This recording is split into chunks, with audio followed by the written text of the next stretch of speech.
Oi,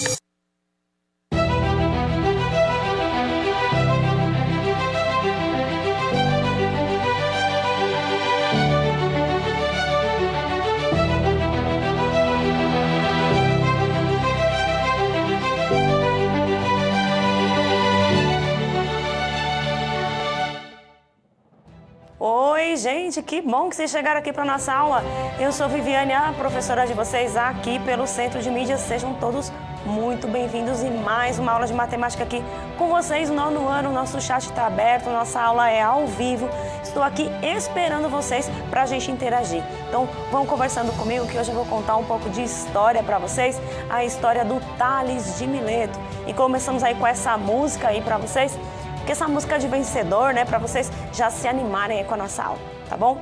Então vamos começar, olha aí para nossa telinha, para vocês, nosso diretor tá projetando aí um pouco de história, ó. Tales de Mileto. Tales é o nome de um cientista aí e Mileto é o lugar onde ele vivia, tá bom? Então ele era grego e viveu mais ou menos aí 650 anos antes de Cristo. Então, tem mais ou menos aí 2.650, 2.700 anos que este carinha viveu aí, tá certo? Lá na região da Grécia. Então, Mileto é essa cidade que ficava ali. Hoje, a gente pode achar no mapa ali pela região da Turquia, tá bom? Foi o lugar onde ele nasceu e ele falava de tudo. Olha aí na telinha, ó. Ele foi considerado aí o pai da geometria descritiva. Então, essas coisas que a gente estuda hoje, ó, tem mais de 2.700 anos aqui na matemática, foi ele que começou. Não que não existisse, assim como Pitágoras também, né? Eles aplicavam-se matemática, né? As civilizações da época já usavam matemática, mas não dessa forma que a gente conhece, dessa forma escrita, como uma linguagem que descreve os fenômenos naturais. É isso mesmo. Aprender matemática é como aprender língua portuguesa, aprender inglês, né? Ela é uma linguagem. Tá bom? Então, uma linguagem que descreve coisas que a gente aplica aí na tecnologia, na ciência. Voltando para a tela aí, ó. Então, ele foi considerado o pai da geometria. Ele foi também o primeiro filósofo do Ocidente. Então, os filósofos eram aquelas pessoas que indagavam, né, a constituição do universo, de onde vinham as coisas, né? O Pitágoras, ele dizia que o número 1 era a origem de todas as coisas. Já que o Tales, ele tinha outras concepções, né? Ele falava que não, que era um dos elementos aí. E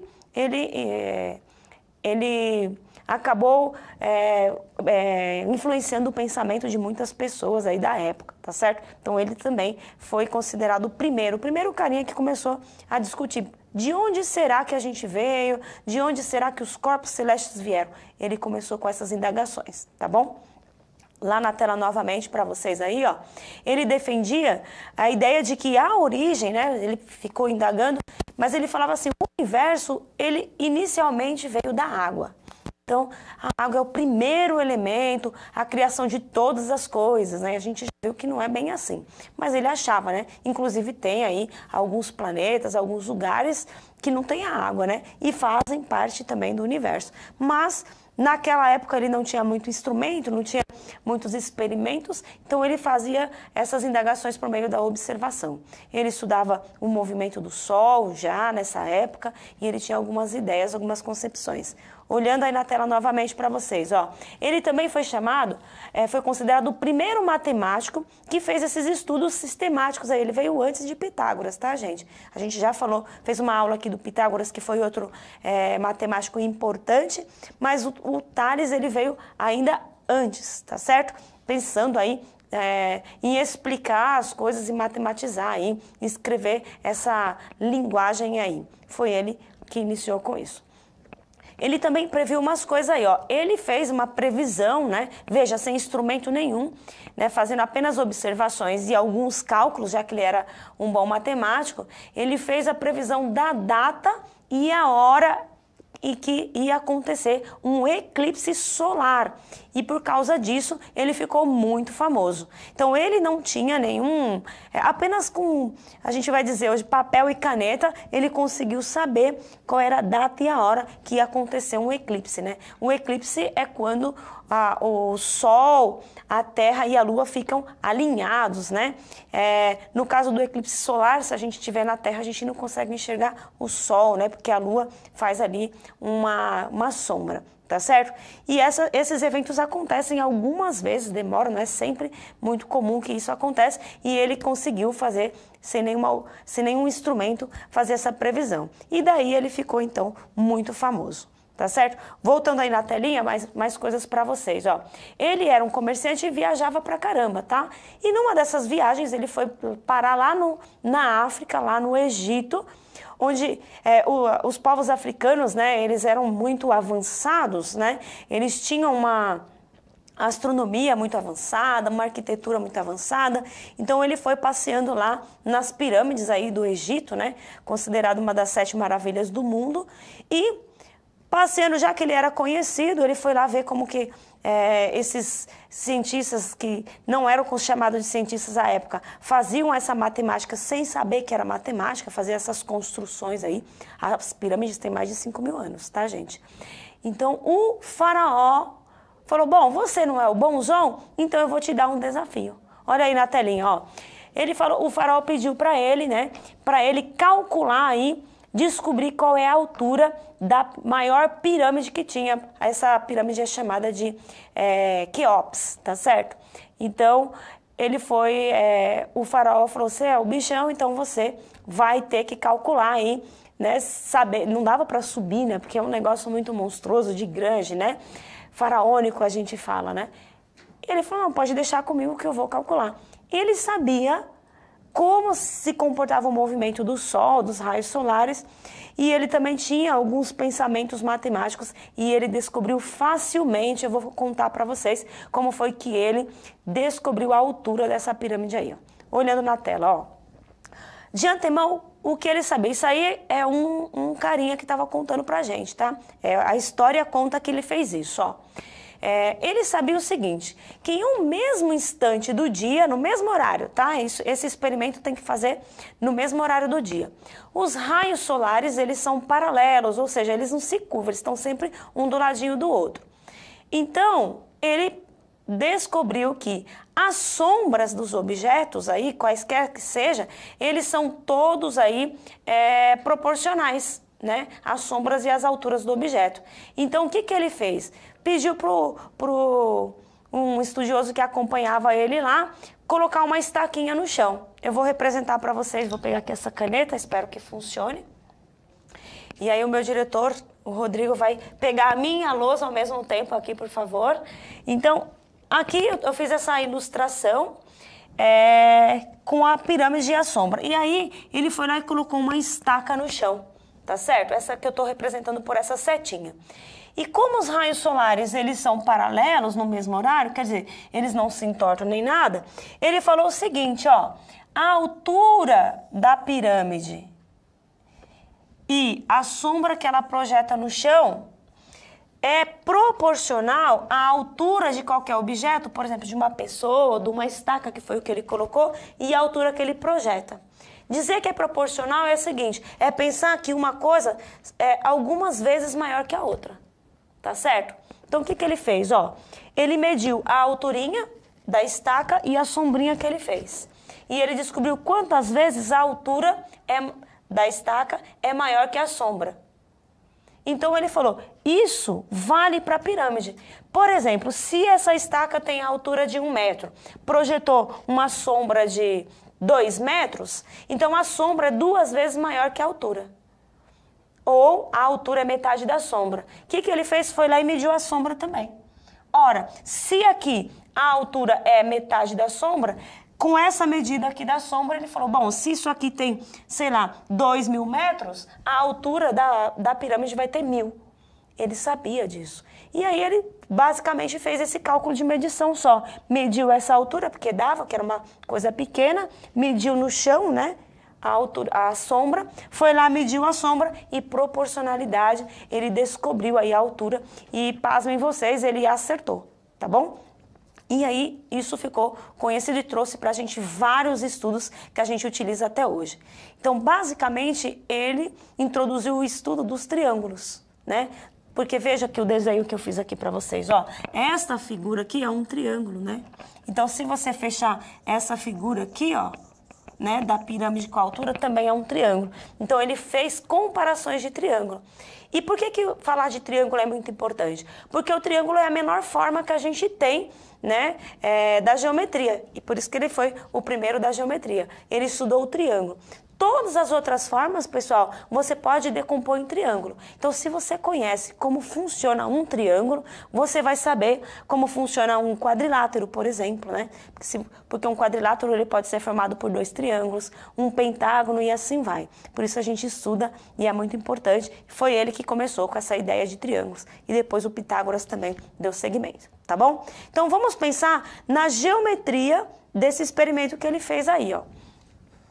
Veja que eu trouxe aqui para vocês essa imagem de 2 triângulos, um cinza e um laranjinha, onde o cinza vai representar o triângulo formado ali, deixa eu apagar esta parte aqui, formado aqui, né, pelo raio, veja, aqui vai ser o raio, né, a altura da sombra e a altura da pirâmide, tá bom? E aqui também, né, um raio, a alturinha da sombra e a alturinha da pirâmide. Da estaca. Então, eu estou comparando esses 2 triângulos. Começa aí o estudo de todos os triângulos. E aí a gente fala que 2 triângulos são proporcionais quando, a gente vai ver isso melhor na próxima aula, quando as medidas dele são o aumento ou a redução. Nós temos 2 triângulos iguaizinhos, só que um é miniatura do outro. Um é maior ou menor que o outro. Neste caso aqui, a gente tem um triangulinho que é uma miniatura desse triângulo cinza. Então, a gente pode dizer que este triângulo cinza tem algumas vezes maior, os lados, né, são algumas vezes maior que esse pequenininho. Tá certo? Então, sempre que você encontrar raios paralelos, primeira coisa, ó, raios paralelos cortados por transversais, eu vou mostrar aqui para vocês, ó. Cortados por transversais, quem são as transversais? São a altura, né, tanto da pirâmide quanto da estaquinha. A gente tem um negócio aí, né, chamado de teorema de Tales, ó. Pensando aqui, o que nós temos? Ó, raios paralelos, aqui são os raios do Sol, esse foi o primeiro experimento, mas isso serve para qualquer retas, que são paralelas, cortadas por transversais, que são essas aqui, no caso que eu representei pela altura, a gente vai ter proporcionalidades entre segmentos aí, tá bom? Este é o teorema de Tales. Ele fala que quando você tem retas paralelas cortadas por 2 transversais, a gente vai ter segmentos proporcionais. Segmentos que são algumas vezes maior ou menor que outros. Vamos ver quais são esses segmentos. Olha aqui. Então, o que eu fiz? Eu peguei aquele triângulinho, né? Nós temos o triângulo grande, que eu vou chamar esse aqui, ó. De roxo, é da altura da sombra. Isso eu estou falando da sombra por causa do experimento, mas poderia ser qualquer outros triângulos. E aí eu coloquei na frente esse triangulinho aqui que é da estaca, tá bom? Então, o que o teorema de Tales fala? Olha, o que é importante, ó. Isso também é uma tela para vocês tirarem um print, se vocês quiserem, né?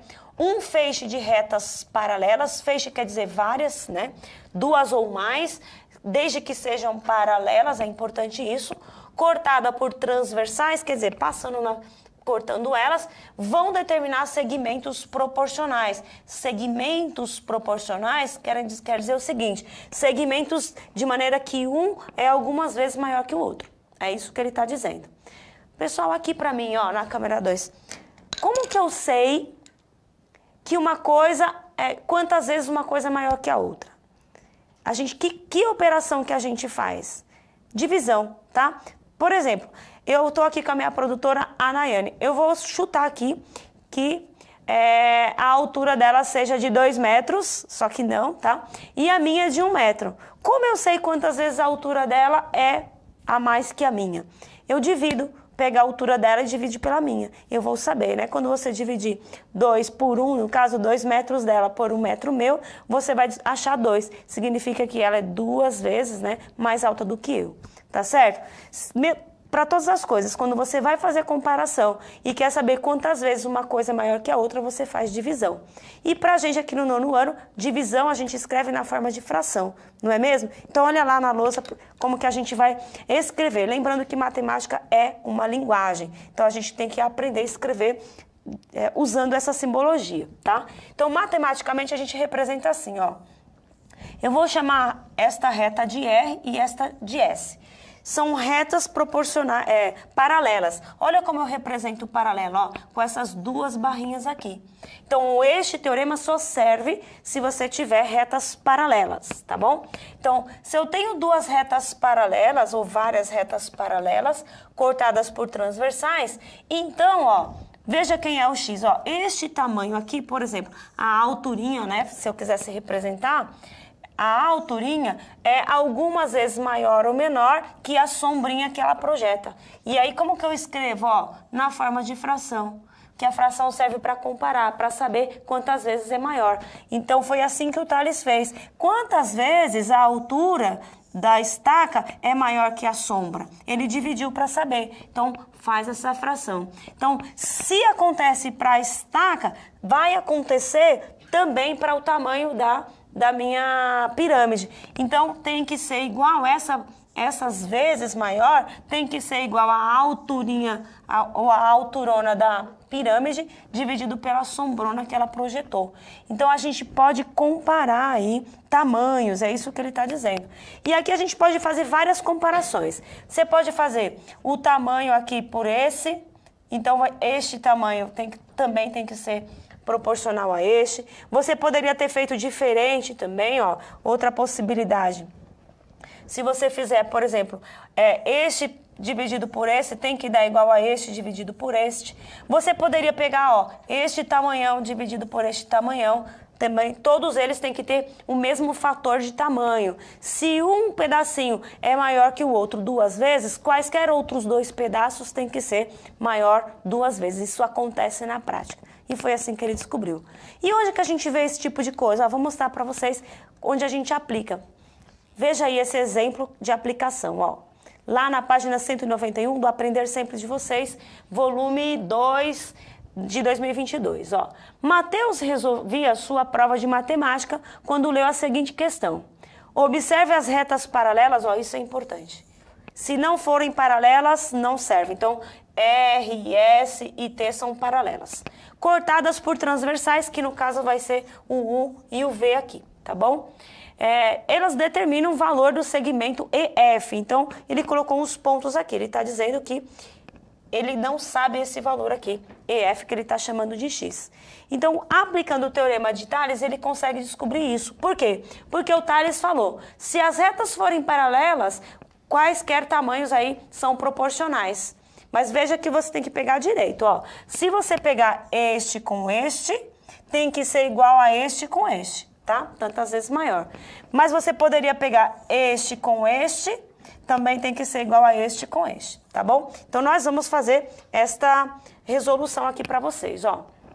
Eu escolhi falar o seguinte, quero saber quantas vezes 3,5 é menor que 4,9. Como que eu faço isso? Divide 3,5 dividido por 4,9. Pelo teorema de Tales, porque isso aqui é paralelo, então este número aqui tem que ser a mesma quantidade de vezes menor que este. Então, basta fazer isso aqui por regra de 3, né? É só a gente resolver. Neste caso aqui, eu vou fazer uma simplificação, ó. Eu vou simplificar a vírgula em cima e embaixo, vai ficar 35 por 49, igual a 6,3 por x. Aqui dá para simplificar porque está na tabuada do 7, né? Dividido por 7, então vai dar 5 sobre 7, igual a 6,3 sobre x. Daí você pode multiplicar em cruz para resolver, né? 5x, acho que dá tempo, né? 5x vai ser igual a 7 vezes 6,3. O 5 que está multiplicando, eu vou passar dividindo, ó. Porque a gente já aprendeu isso nas equações, da operação inversa. Fazendo essa continha, eu vou subir aqui a resposta porque está acabando o nosso tempo. Fazendo essa continha, 3 vezes 7 dá 44,1, dividido por 5, a gente vai descobrir qual é o tamanho deste segmento. Então, o Teorema de Tales, ele tem essa função de você comparar tamanhos, né? E aí dá para você saber tamanhos de rua, entender os mapas e todas essas coisas. Tem uma aplicação muito grande. Basta você escrever proporções. Descubra quantas vezes um pedacinho é maior que o outro. O que valer para um lado tem que valer para o outro. Tá certo? Nós acabamos aqui nossa aula, agora vamos começar o momento de interação. A aula é ao vivo, daqui a pouco eu volto para a gente discutir um pouco mais. Tchau, muito obrigada.